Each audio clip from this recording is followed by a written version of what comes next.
Friends, good evening. और आप लोग कैसे हैं? आई होप आप लोग बढ़िया हैं, स्वस्थ हैं, मस्त हैं और ठीक है।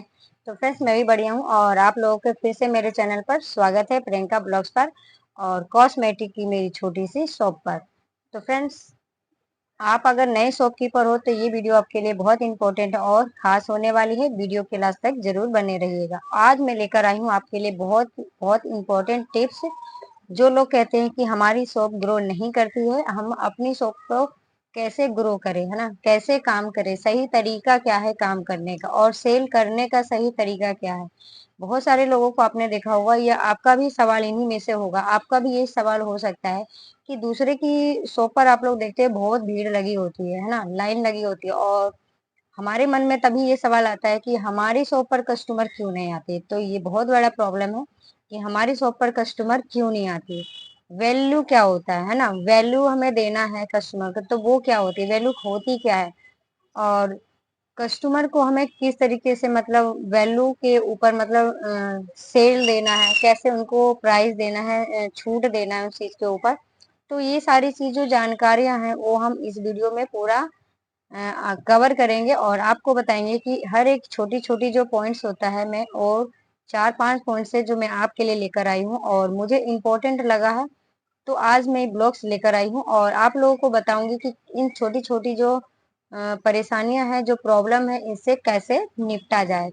तो चलते हैं, वीडियो को जल्दी से स्टार्ट करते हैं। और अब अगर आप मेरे चैनल पे नए हो तो सबसे पहले आप चैनल को सब्सक्राइब कर लीजिएगा और बेल आइकन को प्रेस करना तो बिल्कुल भी मत भूलिएगा। तो आ जाते हैं अपने टॉपिक पर और जानते हैं कि ऐसे इन क्या खासियत है इन पॉइंट्स में और ये क्यों जरूरी है न्यू शॉपकीपर के लिए, तो खासकर बहुत ज्यादा इंपॉर्टेंट। तो फ्रेंड्स, सबसे पहला हमारा पॉइंट आता है लोकेशन। क्या हमने जो अपनी शॉप के लिए लोकेशन चुना है, क्या वो हमारे लिए सही है या नहीं। जो हमने शॉप को ओपन किया है वो एरिया मार्केटिंग कैसा है, वहां पर कस्टमर का आना जाना है या नहीं, पब्लिक वहां पर कैसे आना जाना है, कितना आना जाना है, ये भी बहुत मायने रखता है ना। हमारी एक शॉप एक अच्छे से लोकेशन पर होना बहुत जरूरी है। कभी भी हम शॉप के बारे में अगर सोच रहे होते हैं ना, प्लान कर रहे होते हैं कि हमें एक अपना बिजनेस करना है, शॉप कैसी भी हो, किसी भी तरीके से हो सकती है, आपकी कॉस्मेटिक की हो सकती है, कपड़ों की हो सकती है, बच्चों के खिलौने की हो सकती है, किसी भी गिफ्ट आइटम का हो सकता है ना। हर एक शॉप अपनी अपनी जगह है और शॉप किसी भी तरीके का हो, उसके लिए सबसे पहले हमारे लिए मायने होता है उसके लोकेशन सही चुनना। तो लोकेशन चॉइस करना बहुत जरूरी है। कभी भी लोकेशन के हिसाब से काम करोगे तो ये सारी जो परेशानियां हैं वो आपके साथ नहीं आएगी। अगर आप अपनी शॉप को गली में भी ओपन किए हो तो भी वहां पर आपको आसपास देखना है कि पार्क, जिम वगैरह कुछ ना कुछ हो जहां पर लेडीज का भी आना जाना वहां से लगा हो, है ना। पार्क में अधिकतर शाम के टाइम भी आती हैं लेडीज, बच्चों के साथ भी आते हैं। तो ऐसी जगह भी अगर होगा तो भी चलने का चांस होता है। या फिर आप ले लीजिए कि आप जहां पर 4-5 कॉस्मेटिक की शॉप हो वहां पर भी अगर आप उस लोकेशन पे भी अगर आप खोल रहे हैं तो भी कोई दिक्कत नहीं है। ऐसा नहीं है कि अगर हम वहां पे खोलते हैं तो हमारी शॉप नहीं चलेगी, तो वहां पर भी हम अपनी दुकान को खोल सकते हैं। फ्रेंड्स, हमारा दूसरा पॉइंट आता है, जो हमने प्रोडक्ट अपनी शॉप में लाए हैं या हमने जो चुना है अपनी शॉप के लिए, क्या वो सही है। तो फ्रेंड, इसके लिए हमें कैसे सेलेक्ट करना होता है, इसके लिए आपको क्या करना है, जब भी आप होलसेल मार्केट जा रहे होते हैं तब आपको इस चीज का ध्यान रखना होता है कि जो प्रोडक्ट हम लेकर आएंगे क्या उसकी एक्सपायरी डेट आगे तक है, क्या उसकी क्वालिटी अच्छी है ना।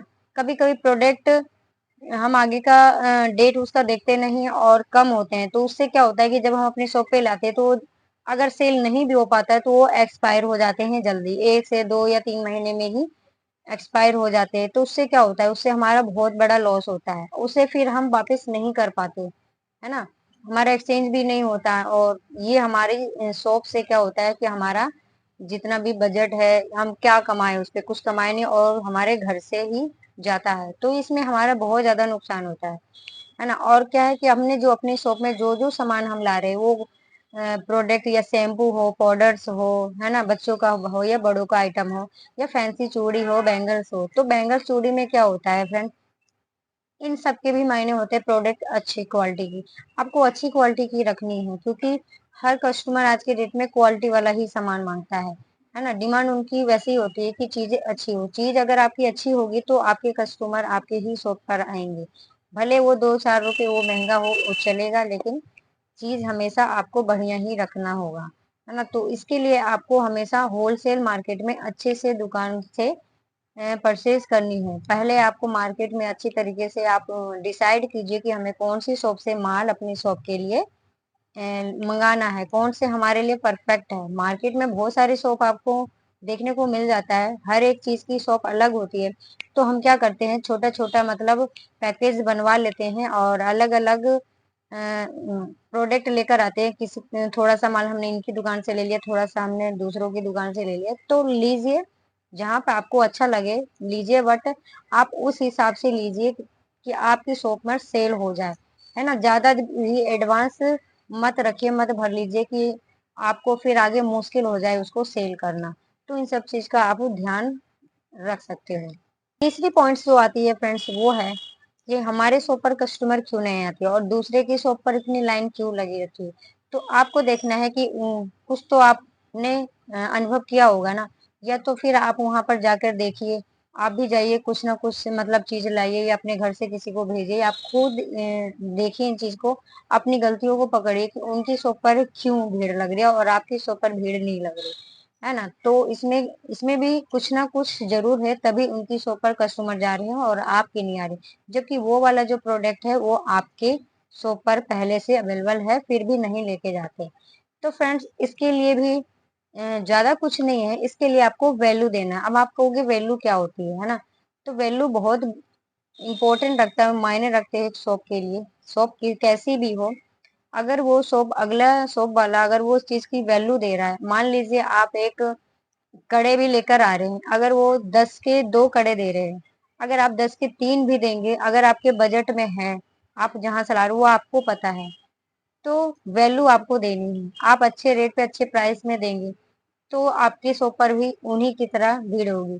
भले आप इस प्रोडक्ट में इस पे आप नहीं कमाएंगे, लेकिन इससे जो दूसरा होगा प्रोडक्ट उस पे आप जरूर कमाएंगे। ऐसा नहीं होता है कि बजट में नहीं आएगा, तो इधर ना तो उधर तो जरूर होता है फ्रेंड्स। तो आपको वैल्यू देनी है, किसी ना किसी चीज पर थोड़ा सा मार्जिन आपको कम रख के चलना है। वैल्यू दोगे, जब वैल्यू आप दोगे ना तभी जाकर कस्टमर है जो रेगुलर हमारे बनते हैं। वरना कस्टमर पुरानी जो शॉप होते हैं ना फ्रेंड, उनके रेगुलर के कस्टमर बने होते हैं, उनको कहीं ना कहीं किसी न किसी प्रोडक्ट पर कुछ ना कुछ वैल्यू मिलते रहते हैं, तभी उनकी शॉप पर इतनी भीड़ होती है। और हम लोग कहते हैं कि हमारी शॉप पर तो भीड़ नहीं होती, हमारे दुकान से कुछ लेकर नहीं जाते। तो प्राइस का बहुत यहाँ पर मायने रखता है, बहुत बड़ा यहाँ पे इसका खेला है। तो ये छोटी छोटी जो पॉइंट्स रहता है ना, इस चीज को आप थोड़ा सा मैनेज करके आपको चलना है, तो आपकी भी शॉप ग्रो जरूर करेगी और 100% ग्रो करेगी। और स्टार्टिंग में फ्रेंड्स किसी की भी ग्रो नहीं करती है, स्टार्टिंग में थोड़ा सा टाइम लगता है और आपको टाइम देना है, तभी जाकर सक्सेसफुल आप हो पाएंगे और होते भी हैं। और फिर आप खुद देखेंगे रिजल्ट आपको खुद मिलना स्टार्ट हो जाएगा, तब आप खुद कहेंगे कि ये क्या वैल्यू जो है क्या हमारे दुकान के लिए है नहीं है। तो आपको खुद पता चल जाएगा कि ये सही है या गलत है और हमें किस तरीके से सेल करना है, आपको खुद आ जाएगा, आप खुद इस चीज को हैंडल करना सीख जाएंगे।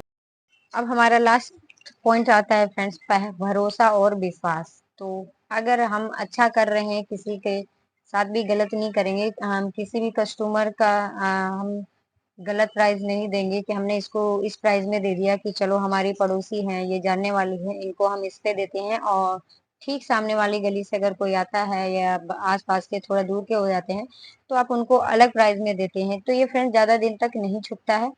तो इस चीज को आप थोड़ा सा मेंटेन करके रखिए। जो आपकी जो नॉर्मल जो आपको लगता है कि हम इस प्राइस में ही लास्ट हमारा सेल हम कर सकते हैं, हमारे बजट में नहीं है, तो आप उस चीज को मत हल्के में मत लीजिए। आपको जितना तक मतलब लगता है डिस्काउंट आप दे सकते हैं उतना, तो आपको सबके लिए कंपल्सरी एक जैसा ही रूल्स बनाना चाहिए आपको।